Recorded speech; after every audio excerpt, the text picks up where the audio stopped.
Hello කොහොමද අද අපි try කරන්න යන්නේ පොලොස් කරිය සමග රසම රස පොල් සම්බෝලයකුත් එක්ක තක්කාලි හොදිත් එකතු කරලා රසම රස ඉන්දියාප්ප කන්න යන්නේ. අපි එනම් බලමු වීඩියෝ එක.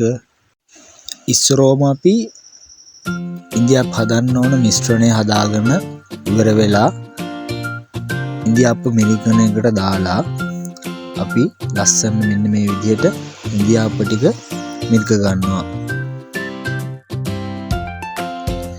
මේ විදිහට තට්ටු අරගෙන ඔයාලට පුළුවන් මිරිකලා අවශ්‍ය ඉන්දියාප්ප අවශ්‍ය ගානට හදාගන්න. ඊට පස්සේ අපිට කරන්න තියෙන්නේ මේ ටික අරගෙන උමාලෙන් තැම්බෙන්න මේ විදිහට රයිස් කුකරෙන් තියලා පියාන වාගන්න ඕන. ඊට පස්සේ අපි සාදාගත්ත තක්කාලි හොද්ද මේ විදිහට තමයි හැදිලා තියෙන්නේ. පොල් සම්බොල් මේ විදිහට අපි හදාගත්තා. පොලොස් කරියත් අපි මේ විදිහට හදාගත්තා. හරියනම් මම එනම් ඔයාලට චේන්ජ් එකටත් එක්ක අමුතු දිය කෑමක් ගෙනාවා. ඔයාලත් ගෙදිද්දි මේක හදලා try කරන්න. හරිම රසයි. try කරලා ඉවරලා මටත් කියන්න.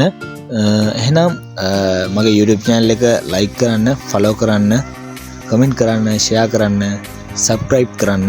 එන හැමෝටම bye.